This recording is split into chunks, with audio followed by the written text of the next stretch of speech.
Hello, everyone, and welcome back to episode 79 of the Tundra Cast. And today we're going to be looking at our trade deadline preview. Trade deadline's coming up in about a week, and we are completely ready because, man, there has been so many big trades already, and we're looking at the now potential trades that are still to happen, which means there is a lot of action that could still happen in the NHL. And we're going to give you a bit of a preview, explain what could happen, what we think will happen, and just the implications it has on teams and the league as a whole. So with today with me, I have Shae What's up, guys? and Ryan. What's up, boys? And yeah, so you guys want to get started with our first option? Yeah, let's get it.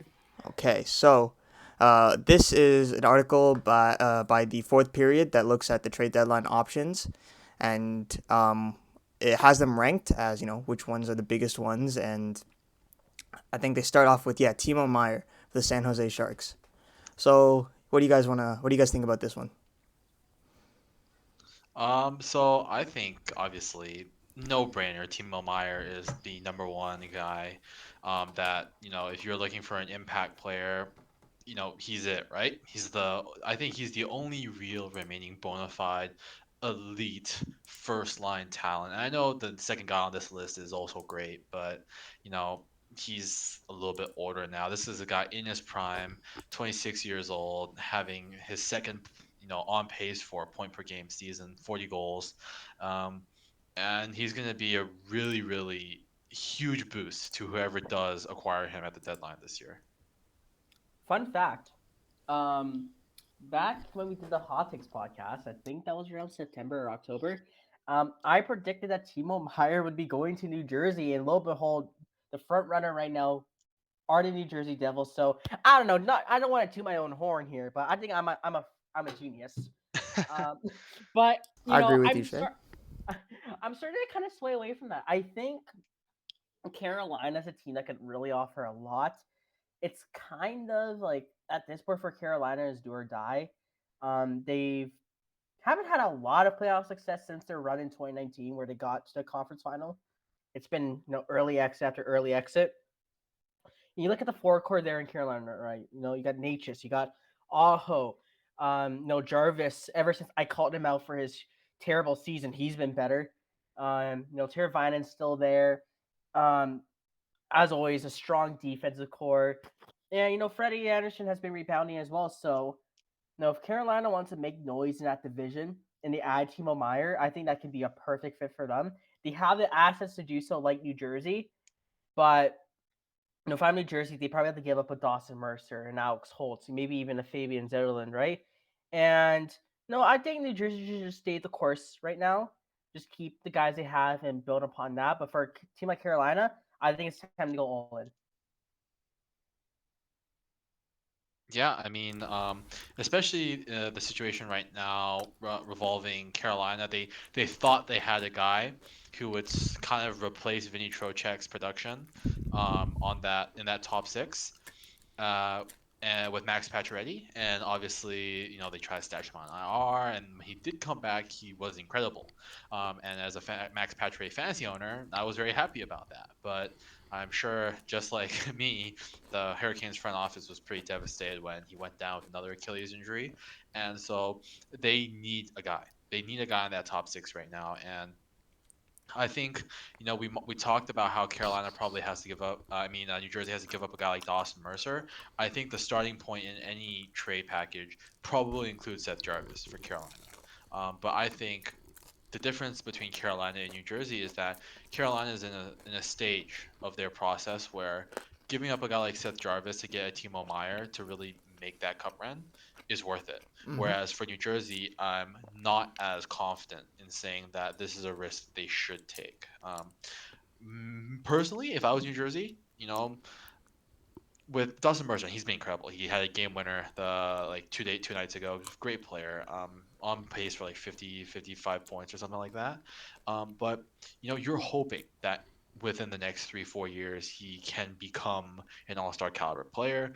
Whereas right now with Timo Meyer that you're going to get one. And so if New Jersey is really confident in what they're going to do this offseason and what they project to do over the next 2-3 years, I think giving up Dawson Mercer wouldn't be the end of the world.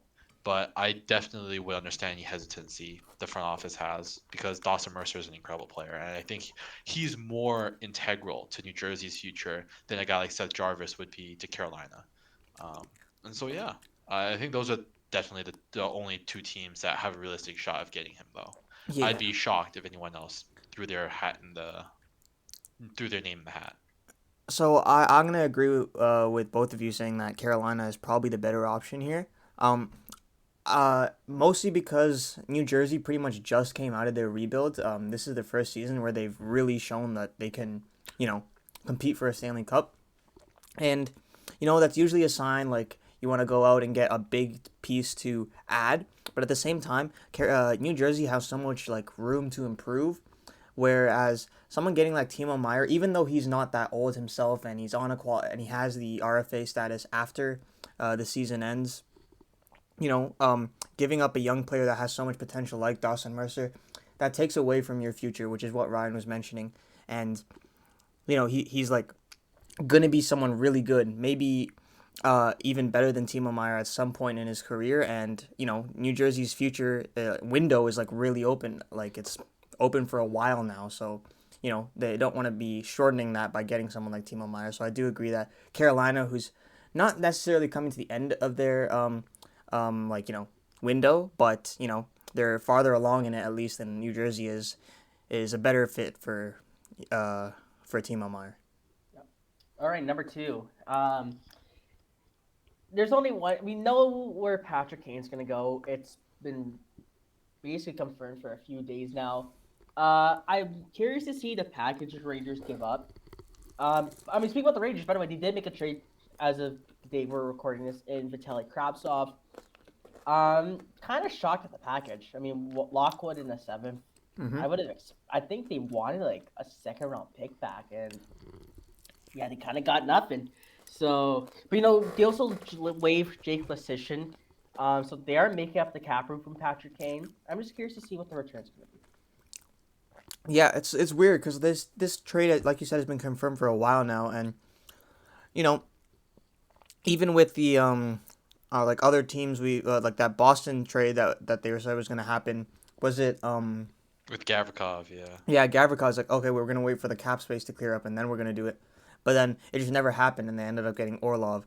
So with the Rangers, they're trying to clear up cap space now. It's been like 2 days since it's been confirmed, air quotes around that, and we're still waiting.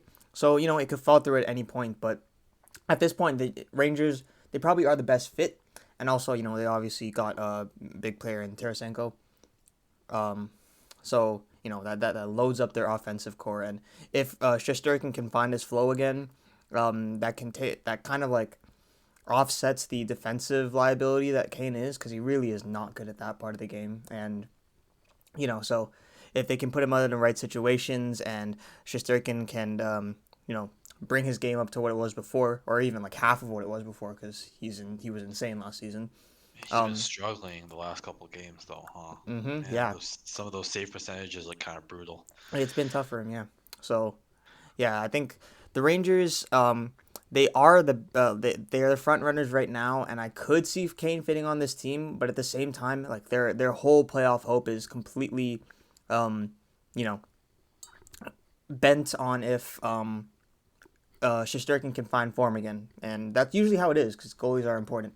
So yeah, this definitely would help them in an offensive, from an offensive standpoint, but at the same time, their defensive, their defense, which has been hindered even more by Shesterkin not being at the same level, is not gonna benefit from this really.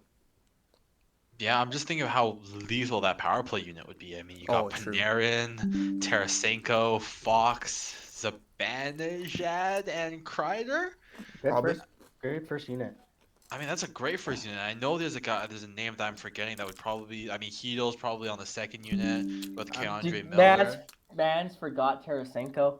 No, he said Ter- Tarasenko. I said Tarasenko. I'm missing someone else. Trocheck's gonna be on the second power play unit. Lafreniere, maybe they might stick up there. Obviously, it's a good offense, man. That'd be one of the. Honestly, if they get Kane, they're probably one of my favorites for the East. Honestly. That's just Yeah, me. I would agree. Yeah. And I would honestly be surprised, I think, if Chicago were to get more than like a third and like a decent I prospect, mean, the Rangers have all the leverage here, so right? Like, um, it wouldn't even be like a great prospect. It'd probably be like some like third or fourth round pick from like 2 years ago. Will You know what I Cooley mean? or someone like Yeah, I that. don't. Kane, I think, overrates himself really. Hyping himself up in the media saying, "Oh, that was an option," I know a lot of people are after me, kind of thing. I But mean, Kane's been kind of sick the past few weeks. That OT slapper, holy crap! I got chills. That should have counted. I don't care. The NHL, if this is a topic for another day, but the NHL should be like the NBA, where if you take a shot before the buzzer, sounds and it goes in, that should count. That's just me. We can probably discuss it another day. Anyways, number three. my bad. Oh, not this guy. So Jacob No. Chikrin has been rumored to be traded for like 2 years now. He was scratched literally 2 weeks ago on this day, and he hasn't been moved yet. And honestly, I'm starting to feel like he stays. Yeah, I low-key don't think he gets traded. Yeah, because how do you want to trade a guy for 2 years and then not trade him? I mean, it's not If like I'm there isn't demand for him. if I'm being honest, I think part of it is just that the asking price is just too high. That has to be it, I, right? I think that's what it's coming down to because we know for a fact that LA had a decent offer, um, but and really LA's only two untouchables were Brant Clark and uh, Byfield. Byfield, right? I mean, Turcotte was on the table, Kapari was probably on the table, Velarde was probably on the table, although they probably wouldn't want to give up those guys, but I think they were on the table, and I think right now it's kind of similar to the situation with Meyer, right? Where they're asking for Mercer and New Jersey saying we'll give you anybody but Mercer. I think right now with Shishrin is obviously the Kings that are probably the most prominent, and I think the Kings are saying, look, we got a bunch of prospects, Tobias Bjornfot, Kapari, as I mentioned.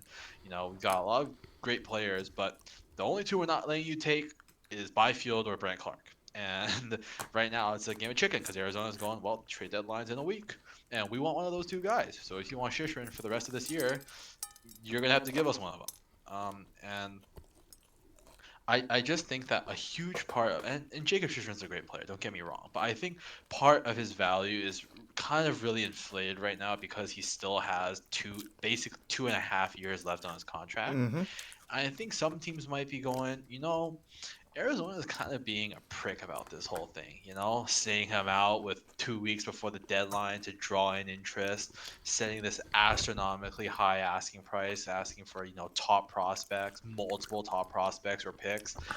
Maybe we wait a little bit, right? Maybe the whole league is just going, you know what? Let's wait another year. Let's come back next year when he's only got 1.5 years left on his contract, right? Let's see how much Arizona is asking for then, right? Because for a fact Shershman's not going to want to re-sign in Arizona, Yep. right? So, I'm really I think Shae is right. I'm heavily leaning towards, he might not get moved this deadline because I don't see a team that's willing to meet Arizona's asking price. And also, you might see, Arizona might know that too. They probably know that if they have like semi competent people in their front office, which I question sometimes. But they probably know that people aren't willing to pay the well. They know that people aren't willing to pay the price, and that's why it hasn't happened yet. And maybe close to the deadline, they notice like, what, his value now is the highest that it's going to be. It's going to keep on going down the more we hold on to him. So let's just drop our price down a bit and see if people bite then, because like you mentioned, LA put in a really good offer where they are probably offering one of their top prospects not named Byfield or what's his name?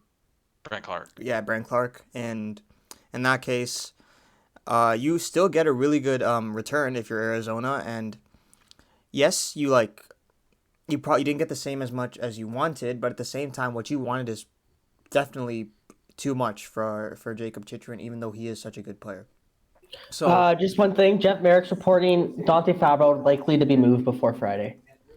Ooh, Dante future Fabro. Leaf. I like that. I wouldn't mind Fabro at all. I would love Fabro. Do you want to talk about upgrade to Justin Hall? Oh yeah, long term too. The guy's still Oh young. yeah, yeah. How many years does he have left on his contract, Shay?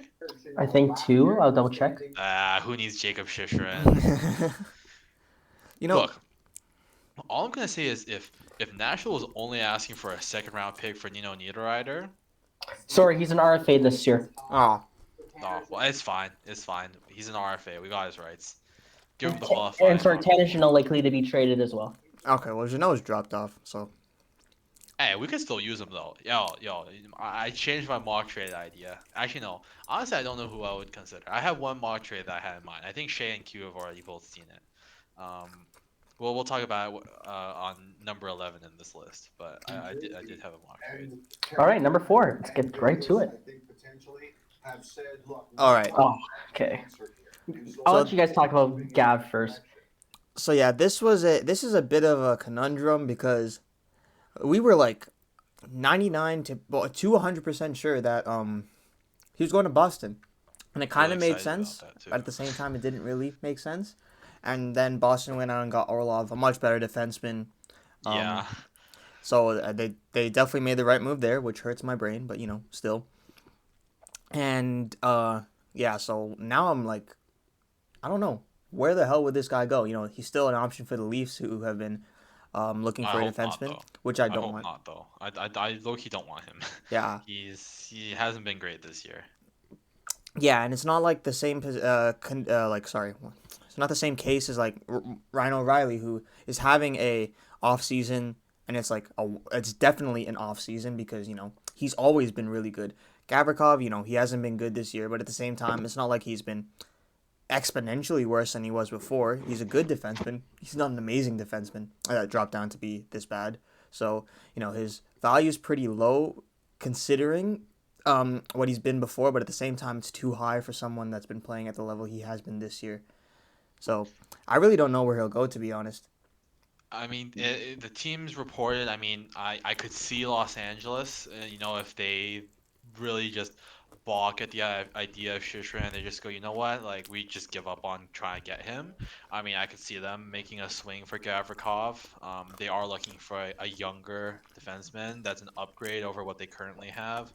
Edmonton, I don't really see, because he's not gonna. He said he's not gonna sign an extension if he goes anywhere in Canada. So, what's the point, right? If you're Edmonton, it's like we know he's a rental, right? It's not even like, oh, if we play well and he enjoys it here, he'll resign. He's said, if I get traded to Canada, I'm not staying.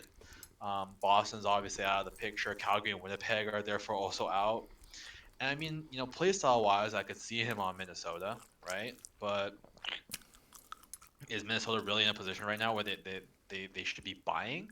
I mean, I Well, get that the Central has a couple of teams that are dropping out, right? yeah, With St. Louis and they're like 3 points out of the first wild card. Oh, sorry, not what first wild card spot. First in their division spot, Minnesota is. That's how bad that Central is. So yeah, right now with Colorado's injuries, St. Louis has fallen off. Nashville hasn't been very good.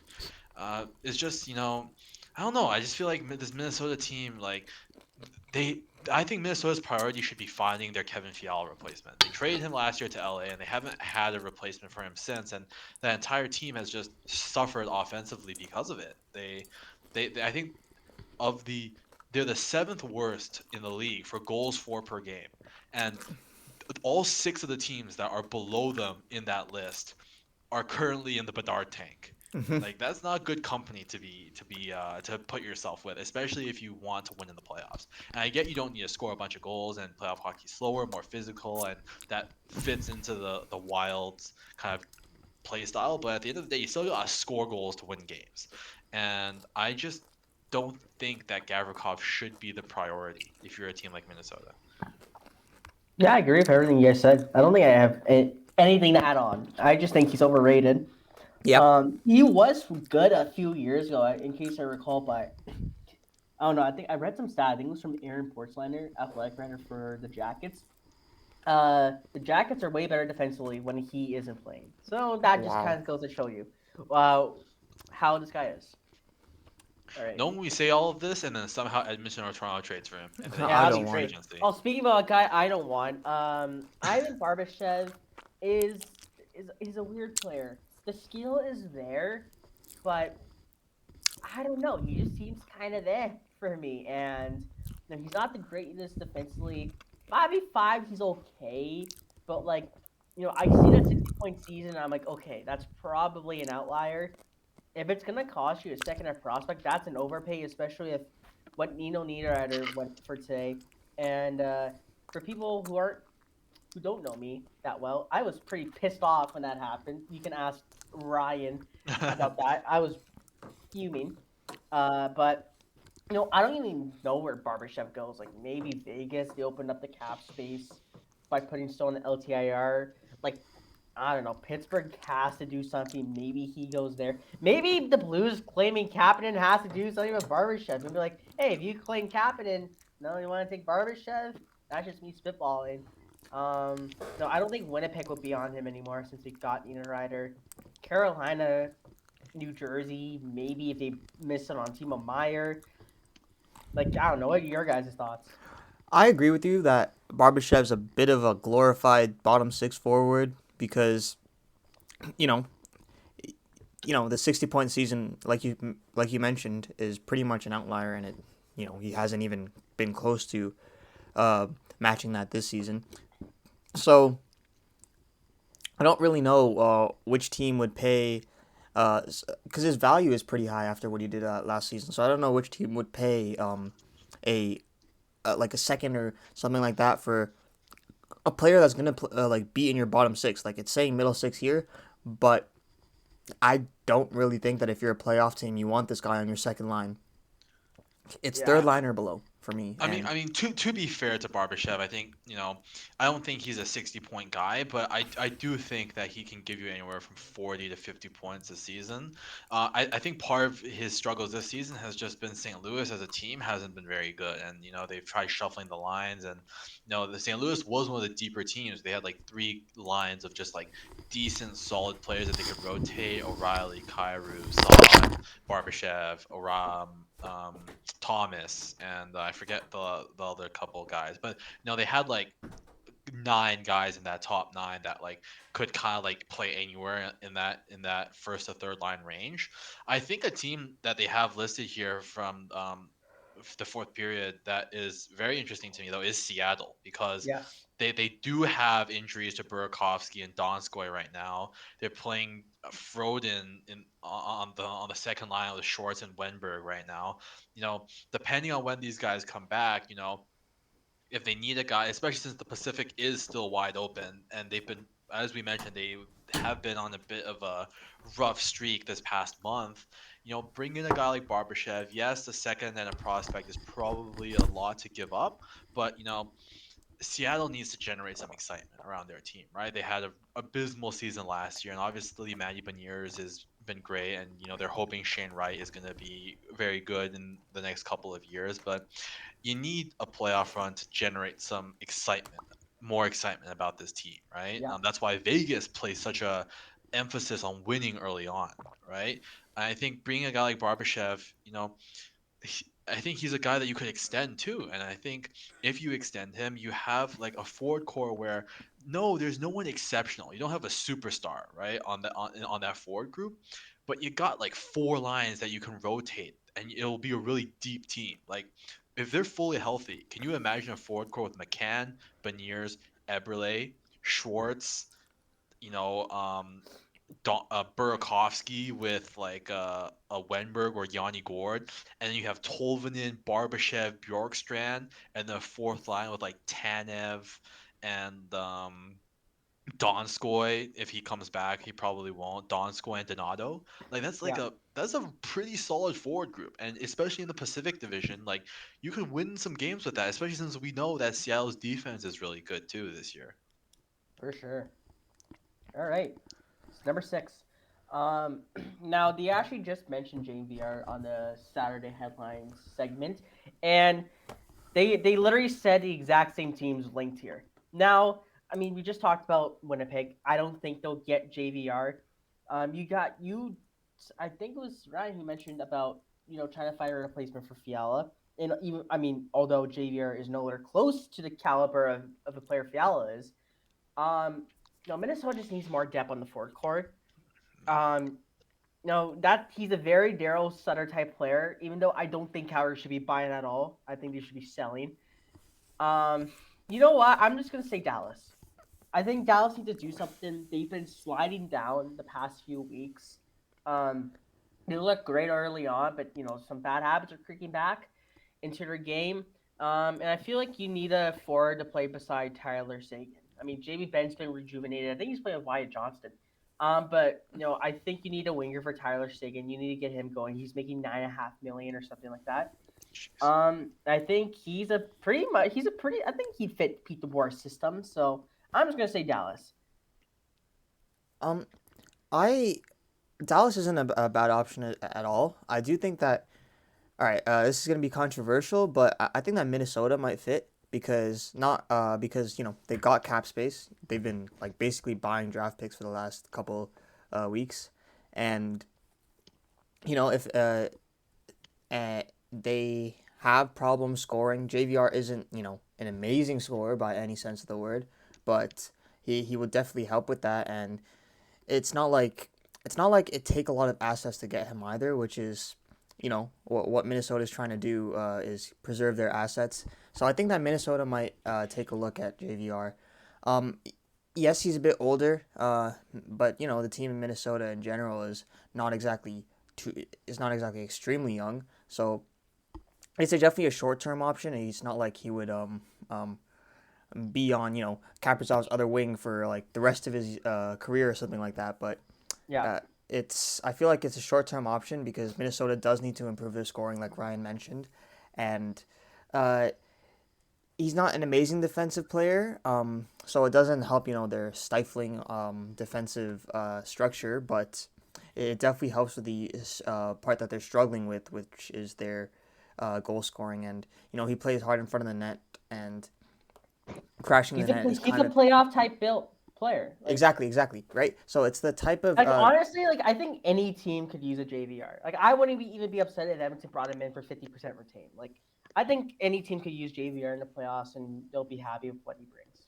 yeah, because he crashes in front of the net, and that's the game that you want to be playing in the playoffs. And it's the game that Minnesota plays because they have pretty much no players you can other than Kaprizov and a couple of players up front that can you know Score. actually Zook, like yeah, Zuccarello. yeah, they don't have that many players that can facilitate a play, but they just crash the net, and that's what JVR is best at. Once you get him in front of there, it's hard to move him. So yeah, that's what I think.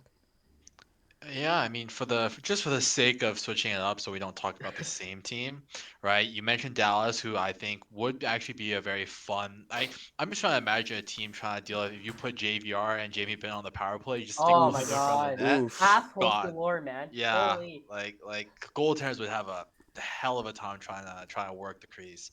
And obviously Minnesota was actually going to be the team that I was going to talk about, but I mean, Q hey, jump, it's okay if you want Q to jump. choose the same one. We should probably Yeah, hurry but up. We should probably hurry up a little bit.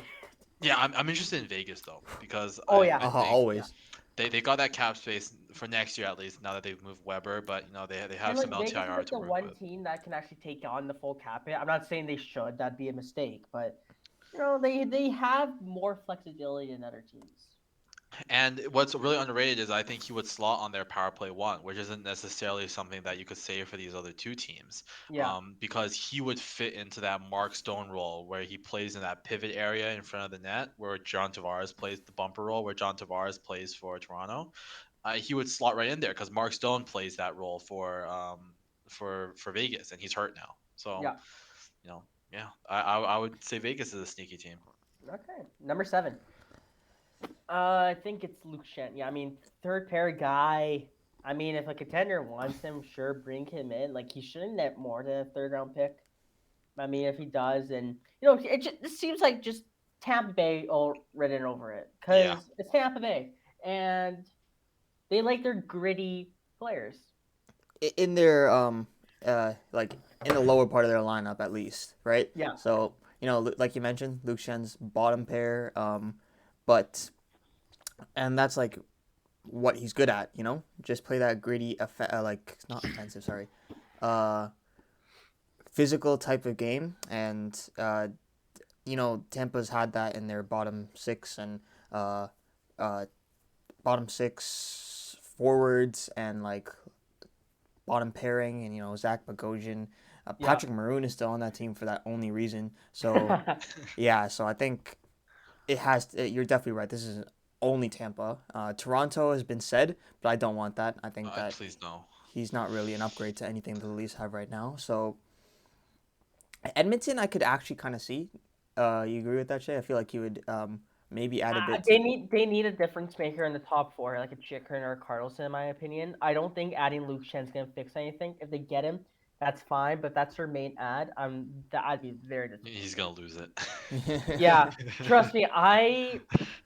If I have some stuff to say, and when we do the trade deadline recap and we recap all the trades, no, I bet my mortgage I'm gonna lose it that day because I think we're gonna be quiet. But we'll get there when we get there. Number 8. All right. I will say if there is a trade, a team outside of Tampa that trades for him, such a Pittsburgh move would be to like deal like Brian Burke. Hollander for Luke Shen. I It mean, would be hey, exactly Brian Burke getting his boy back. Like Ron Hexel had Luke Shen in Philly. I'm just saying. I'm just saying. All right, number 8. Okay. Oh, that's interesting. Uh, to me, there's only one place that makes sense: Minnesota. Yep. Besser's from there. I think he really needs a change of scenery. Oh, for sure. I still think Besser isn't like a 30 goal scorer in this league. He has a talent. For some reason, it just really hasn't worked out since his rookie year. And I don't know if that was due to Travis Green being a dumbass or maybe Boudreaux didn't like him in some capacity. But once again, we go back to what Ryan said about adding a player like Fiala. He might not be as good as Fiala, but imagine the playmaking of Kaprizov with an actual sniper. Besser can do that. I don't think he has a lot of value because he makes $6 million for a couple more years. So I don't think the price will be that big. And I like Besser. I want to see him succeed. And yeah, I think that's just the perfect fit. I do think Minnesota, like we said this whole time, they need forward. Besser is young and he's gonna be around for a while. He could be a integral part of a forward core. Um, but I don't like personally see Vancouver moving him because, frankly, what do they really have left? JT Miller, because Hey, he's helped them don't out so much. disrespect Siakam fantasy team legend Elias Pettersson, eh? Oh, of course, Pedersen. What a Right, I forgot stud. about. I forgot about him. But yeah, And they. Soup, man, your profile picture. Oh, I still can't believe I have that. It's kind of outdated, bro. We gotta switch that one up, huh? Yeah, I really should. But yeah, so they don't have much of a top line because JT Miller's kind of trash, and other than Pedersen and Ehlers, no, I lied. Ehlers is on Winnipeg. What am I even talking about? But yeah, Mikheyev, yeah. yeah. So it's not really much there, I mean, and yeah, Besser. they don't really have a lot, do they? Exactly, that's what I'm trying to say. They moved on I from mean, Horvat, and like they, they did add Krasov. They do have Puck Colson, Hoglander on the wings, but like they're not established yet. yeah. So like Yeah. Besser's the only guy that's like, well, Miller to an extent, but he kind of sucks at the same time. So uh, so yeah, Besser's like really their only guy, and Vancouver isn't exactly in a rush to win because of how bad they've been lately, but they were kind of on the upstart, and Besser was a big part of that. I don't Yeah, think that they're ready to move on from him just yet. It's just weird with Besser because I just think that there hasn't been a whole lot of continuity in terms of what his role on the team is. At his peak, he was a guy that, obviously they ran the power play through Quinn Hughes and Pedersen, but the finisher on that power play one unit was Besser. Yep. yeah. And then they did this whole thing where they brought in JT Miller and, now Besser's on the power play two now, and he's not really playing with these elite, because Hughes and Patterson are the guys who control that puck on the first power play unit, and they move Besser to the power play 2, where he's playing with like Connor Garland and Mikheyev, right? This is not exactly, and a lot of his production came on the power play, so that might factor in. And Yeah. Besser really played a lot of his best hockey this season when they had him on the line with Mikheyev and Pedersen, and I don't know why, but they moved him off of that line. They had him playing with Garland on the third line at some point, and it was just, it's weird, and I can't tell if it's because he doesn't mesh with the coaching staff, or because they don't like the way he's tracking back defensively, or what it is, right? But um, I think that depending on how I don't think he gets moved at this deadline, but I think depending on how the rest of this season goes, he might be a candidate in the off season where he Oh, for just needs sure. a change of scenery. He just needs to go somewhere where he can be the guy on the power play unit. And I think if Minnesota has the cap space in the off season, I think they should definitely inquire about him. Yeah, and it's all about his utilization, like you were mentioning. They are putting him in all the wrong places, not giving him a chance to succeed, really. And that hurts them in the fact that if they do want to move him, then his value is dropping. And Minnesota will gladly take him, put him on a first line, and put him on a first line power play, maybe even first line forwards. But, Kaprizov's there. So, wait, is Kaprizov right or left wing? I can't remember. You mean Kuzmenko? Wait, no. Oh, sorry. I thought you were Oh, talking about Vancouver's if you were to, I think Kaprizov's a righty. Yeah. Yeah, he I is. Yeah. think so, Yeah. yeah. Right? Yeah, but Kaprizov would basically fill that Patterson role. Basically fills the Patterson role on Minnesota's power play, right? Yeah, Yeah. so He's the hub who has the puck all the time. exactly. So, like, Besser has a spot on a team like Minnesota, and if his value continues to drop over the season because, they're putting him in the wrong spots in Vancouver, then that hurts the Canucks, especially since, they've lost players and they really haven't gotten they have replacements coming up, but at the same time, this rebuild is lasting very, very long, Yeah. So Let Brock cook. Let him cook. Let him cook. exactly. All right. Number We 9. good here? Yeah. Let's we move kinda- on. I He mean, should not be number 9. I'm just gonna say he should not be number I 9. don't honestly like. I don't I see. don't. I don't think he goes to any of these teams. No. I It honestly may, don't know if he moves at all because who wants John Klingberg right now? honestly, I don't think we need to talk much Yeah, about let's Klingberg. We move know on what he from is. Klingberg. Let's just say a random team. Let's say fucking I don't know. Boston, because I want them to suck. Yeah, fuck it. The Islanders. Whatever. Who cares? Okay, this is interesting. I don't think Eric Carlson gets moved because the cap to navigate is like that's so complicated. It is very And, complicated. It's too and also, difficult. why is Florida on here? They have no first round picks until 2026. So how are they gonna make it work? Bro, Yeah. Lundell, bro. We talked about this. They'll move Anton Lundell. They'll move Lundell, Denisenko, Heponiemi, Sordif, and And like then I don't Carlson know. will revert back to last couple seasons. His Exactly. on ice shooting percentage it's like 4% higher than his average. I think the last few years he's been like his on ice shooting percentage is like 8% at 12 this time. So 8% is like 8% is like not. It's obviously below average, so he's been consistently unlucky. But Yeah, at the he's same a time, he's a defenseman, defenseman. right? Yeah, he's a defenseman, right? Sure. So but like 12%, that's like that's fucking, high like, for a defenseman, yeah. especially That's someone pretty who high. doesn't That's have pretty like high the for shooting And, like- talent that like- Austin Matthews does. But Like, listen, we all love Eric Carlson. Let's just put it that way. We love him. This is not gonna happen. This is not gonna continue. And I think Mike Grier's an idiot if he's asking for a lot, because his value is gonna tank right as soon as next season starts when he struggles. Yeah. 4 months ago, this was an anchor. You have an opportunity to give her the contract. Don't be greedy and ask for the 3 first round picks and whatever. No, if your best offer is like a first, a prospect, and some cat and like contracts going back the other way, you take that. Because guess what? He's gonna be untradeable within a year. And that's what I'm gonna say. I agree, but I also think part of the reason Shae is saying this is because he He wants wants it. Eric Carlson, and he's saying, please Listen, just lower the Nah, asking bro. price. Nah, bro. Kenny's a dumbass. He's not doing jack shit, alright? I got no faith in my mans. Let's go to number 11. I don't even want to talk about my stupid team. All right. Oh, speaking about Brock Besser, guess who scored?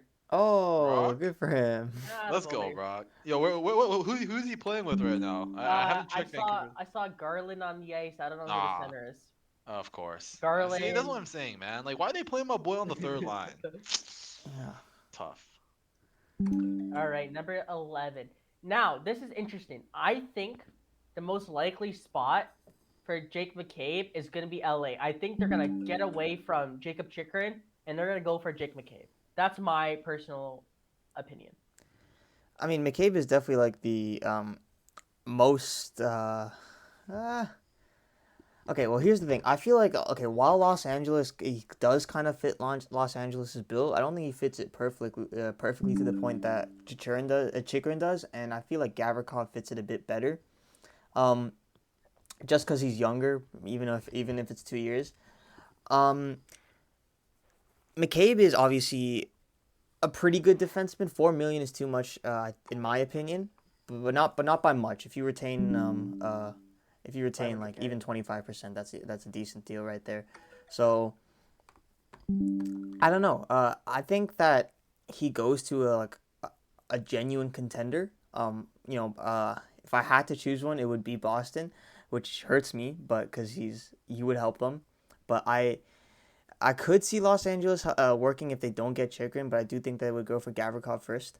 Um, Edmonton and Toronto don't really make too much sense to me. Like I I don't get even McCabe doesn't even want to come to Canada besides Toronto, so Edmonton's not going to happen. okay. And I mean, Boston got Orlov. Like that's why I Uh, think it's LA. Like I honestly Oh think right, he's going to go Orlov, to the right. Kings. Yeah, yeah, completely so forgot about that. I think Sorry. Boston would have been a good fit before they got Orlov, but now their left side is Orlov, Yeah, Grizzlick, and Lindholm. Like, yeah, I Oh completely uh, my forgot about that. god, man. that's such a filthy. But I do think that LA is very interesting, but I do agree with Q that I think they try to go for Gavrikov first. He fits their timeline a Oh, little bit please better. take him. He sucks. Right, but the league doesn't think he's that bad, right? Well, the league is full of morons. That's true. A True, bunch but of I old think people. LA they want a guy who's 26, 27 at the oldest. I think McCabe's what 29, 30. 29, yeah, yeah, 29. yeah. He's Late a little bit 20s. older. I don't think he quite fits what LA is looking for from an age perspective, right? LA wants someone who's young enough to grow with this young core and still be, at the end of his prime slash in his prime when they're really ready to make that playoff push. I think McCabe in 2, 3 years time is not going to be the same player. 3 years time is not going to be the same player he is now. I think the regression will hit. He gets Uh, injured a lot too. yeah, and I think that I talked about this with you two, but I think um, Jake McCabe and Toronto would actually be a really good fit for this year because he is a top four defenseman in my mind. I Yeah, don't think he's a top pair guy. I don't think he's a third defenseman. But as your fourth defenseman, I think he's really good. And with Toronto right now, especially, I think with Boston's addition of Orlov, if you're Toronto, yes, you're the fifth best defense in the NHL right now in goals against per game, but you can always get better. And Boston was first in the NHL, is first, and they yeah, add Dmitry Orlov. And I think if you're Toronto, yes, our blue line is fine, but you can always make it better, right? We yeah, don't have we don't have a lot of big names, right? And I Yeah. think I think any upgrade over that on that last slot because we don't know who it is right now. It could be Justin Hall, it could be Connor Timmins. Neither of them have really inspired confidence in me the last week or so. I think you need a defenseman just to solidify that top six. I think Jake McCabe is that guy, and I had a trade mocked up for this actually. So we get Jake McCabe. It'd be a three-team trade. We get McCabe, we get Lafferty, and we get Vegas as fourth. And then Chicago would get Nick Robertson, Joey Anderson, um, Laurent Brossois from Vegas, and then some combination of second and third round picks from Toronto and Vegas. And then Vegas would get Kerfoot and Shalgren, and then waivers and everything from Manov, and Ben already went on waivers, and it would be some kind of a deal like that where Vegas gets a guy like Alex Kerfoot, who they need, right, with injuries to their forward core, and Shae mentioned their bottom six isn't very good. Vegas's bottom six is kind of trash. Kerfoot can help that. He's very versatile. He can play anywhere from the second line to fourth line, and I think with Toronto, you play him, he brings a little bit more of a physical edge, and I think he's an upgrade over Justin Hall. He is a legitimate yeah, upgrade over Justin Hall, Yeah. and I think especially right now with that fourth line that Toronto has, the identity that I think that Toronto wants in that fourth line is a four-checking fourth line who pins the other team, right? Because we've seen a lot of teams go to that. A lot of these really successful teams in the playoffs they don't really have a checking line anymore. They have three really good first three lines, and then they have a fourth line that's an energy like kind of forechecking line, right? I think Toronto want that's why we got Dryden Hunt from Colorado. He hasn't really worked out, but with ZAR and Achari, I think Sam Lafferty is a perfect fit on that fourth line. If you can get Lafferty, that fourth line matches up against any fourth line hockey, even Boston's, right? Who just add Garnett Hathaway. So I think I, I as a Leafs fan, this would be the ideal trade deadline move. If we somehow manage to get McCabe and Lafferty in some combo deal, I think the Leafs are set. I would take them over any team in the Eastern Conference, like bar down. Because All can you right. imagine that defense? Morgan Riley, T.J. Brody, Liljegren, Sandin, Giordano, and McCabe.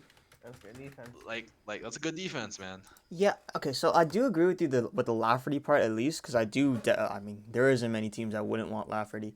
He's a very, very solid, a viable fourth line option, maybe even third line on some teams. But the thing with McCabe is, I'm not sure about this, but uh, what I feel like is that he has 2 years left.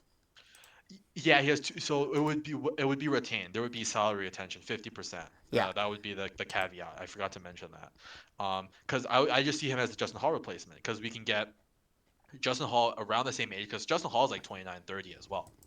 Yes, but But the we get him at for another 2 years at Justin Hall money, right? yeah, And then he just becomes the new Justin Hall, right? Because Justin Hall is not great, but he plays on the Leafs because he's cheap. He's only $2 million, right? McCabe at $2 million, I could stomach for the next 2 3 years. the thing with Justin Hall though is that he is a right side, and that's just like a right side $2 million defenseman. You don't find those even at Justin Hall's level. Uh, McCabe plays on the left side, which does depreciate his value, which is it's weird because why can't defensemen play on both sides? I don't know why. It just doesn't work for some reason. And if he's on the Leafs, he would have to play the right side because you can't move Sandin over. We've tried that; doesn't work. He doesn't play at the same level, and with the 2 years that if you're asking even Chicago to retain half the salary, that's a lot that you have to give up. And I I personally don't think Jake McCabe is worth that much, but I wouldn't be mad either if they did bring him in. Provided that you're not moving an insane amount. And already I think that Robertson, his value is low right now, and that's why I'm like that's why I'm a proponent of keeping him around while his value is low, because we as a fan base know that he can be better than third or fourth line, but if you move him now, well, after he's had all these injuries, then you're kind of wasting what he could be. But at the same time, I wouldn't be mad if he had to get moved for Jake McCabe, and you're not giving up too much along with him. I think that's the big thing. But I do get where Ryan's coming from, where like he's a replacement for Justin Hall. But the thing is that the Dubas already signed Connor Timmins as that person, and he's at 1.1 million. So yes, you can bury him if it doesn't work out, but at the same time, it's like more than you would pay a usual replacement level defenseman. So I feel like Bro, you're going so in depth for Jake McCabe. Holy. Because this is a guy I think we think the Leafs could realistically get. You know what Mhm. I mean? But the thing with Timmins is that we don't have to waive him, right? Because he's a guy because the Leafs we have 23 roster spots, right? And so he's a guy that you don't have to put on waivers. You can just keep on your team as depth, well, in case Jake McCabe does get injured. I We think should probably that stop. so, Oh, sorry, you sorry, go. sorry. One last thing. So the thing is though, with the player at 1.1 million, especially with how close the Leafs usually are to the cap ceiling, that's something that you would usually want to bury if he's not playing on your team. So I don't know. It's like I said, I wouldn't be mad, but at the same time, with how much the Leafs would have to give up that they want to retain 50% for 2 years, I don't know if it's worth it. But at the same time, they're trying to win right now, so he does All help. right. I just need them to do something after Boston got Orlov. Something. All right. Oh, sorry. We'll, That's we'll that's move All on right, to the that's next let's move one. on. Let's move on. That was too that's much for Jake McCabe. That was too much for Jake McCabe. that's something to be Vlad Gavrikov. All right. Please no. We'll do some rapid fire for the ones that we don't really care about. He's not getting moved. Justice Bear's I not getting will leave the podcast, and you guys will never hear from me again if we trade for Shane Gostisbehere. That's all I'm saying. moved. Yeah. Yeah, That's he's all. an Okay. offensive defenseman. It's not like we have Tyson fucking Barry on the right side. Wow. Let's go to 13 before I shoot myself. Okay, I Kevin don't think Hayes. he's getting moved. I don't think Kevin Hayes will get moved. I mean, 7 million. It's a 3 lot. more years. You know, he's I been will having say, a good season, but still, I will no. say, I'll find it funny if he goes back to Winnipeg. That'd be Oh, that'd be hilarious. so jokes. That'd be jokes. That'd be fucking hilarious. But I mean, if he does get moved, like I don't know, Colorado kind of needs a 2C after Kadri dipped. So like I don't know, Hayes, the Colorado. He's been having a decent Maybe. season. I could see Colorado. I mean, I think Colorado was interested in Ryan O'Reilly, and Hayes is kind of like Ryan O'Reilly Light. without the Conn Smythe. Yeah. Yeah, he's like the Walmart version of Ryan Yeah, so I O'Reilly. mean, I Yeah, guess I maybe. could see that Whatever. at the term, I right? could see a Colorado, but at the same time, I don't think it's just too much for Now someone number that can. 14's interesting because I was talking to Ryan about this. Hmm. Gustav Nyquist, even though he's out until the end of the season, will be back for the playoffs. So you can trade away a 5th-round pick. He'll be back for the playoffs. You can stash him at LTIR, which means Tampa Bay is going to get Gustav Nyquist and set him up again. I mean, any playoff team could actually just get him. I don't even know who's going to get him, but a playoff team literally trade away a 4th-round pick. You'll have him by playoff time. And that's like a good middle six option right there. It makes sense for every single damn team. Yeah. Also known as Toronto's getting him. Yeah. Hopefully, I You know wouldn't be what? mad. No, you know what? Hey, Kenny, you love your former Red Wings. Wait, that's true. No, that's Time. fact. No, that's fact. That's fact. That's fact. Just this one time, please. Just this will be the one time I'd be happy with a former Red Wing coming to Edmonton. I want to Well, see if he's like a fucking 1st-round pick and Xavier Bourgault. bro, imagine You that know? much. God, and that's where I think Max Domi comes in because Yeah. he is a bona fide second line player on pretty much any team.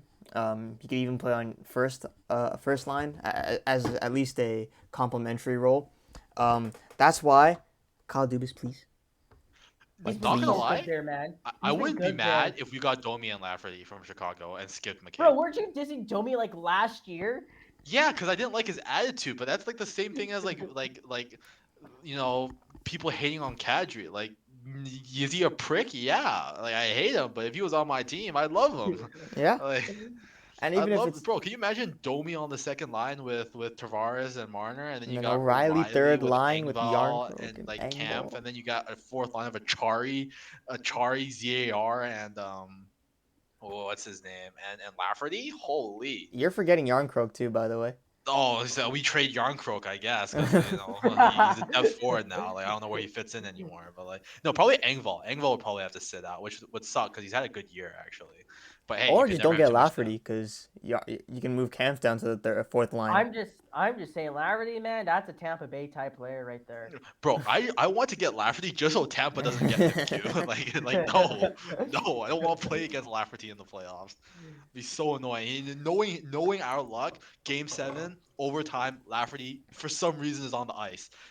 Stick lifts Austin Matthews, dekes Ilya Samsonov, and tucks the 5-hole. Unbelievable. No, You know I'm what having we could nightmares do for is months. sit Justin Hall and play 13 forwards the whole 13 season. forwards, 5 defensemen. Say Yeah. no more. Say no But more. I mean, Domi should get a lot on the trade market. He's been having a great year in Chicago. Yeah, he'd just be a good fit in anyone's top six. I don't think. I mean, listen, the Rangers aren't gonna get him. Let's just say that right now. They're already getting Kane. They have Better not. They Tarasenko. better not. You know what? Let's just say, you know what? For the hell of it, let me just say Pittsburgh because Brian Burke would love him. I don't mind Pittsburgh. I think Pittsburgh could definitely work because, like you said, they have to do something. They're wasting away right now. They're right in the thick of it though. You know, they still have games in hand, I believe, and they could. It's just like 1 or 2 wins and they're in a spot. But they do need a bit of help right now because they're wavering, and as Rust good as has Crosby been is, he's abysmal this 35. He season. can't carry you right now. So Yeah, Rust has been abysmal this season. yeah, compared Russ has to- been horrible, and that's something that they I just mean, don't have you need right seen now. their depth? They have a third line of Captain and Carter. Not anymore. Not happening anymore. I mean, you know what? I mean, I just remember when Carter extended for 2 years for no movement clause, and I said that was a terrible deal. And then Penguins fans attacked me in the Discord. And I'm like, hey, guess who's right?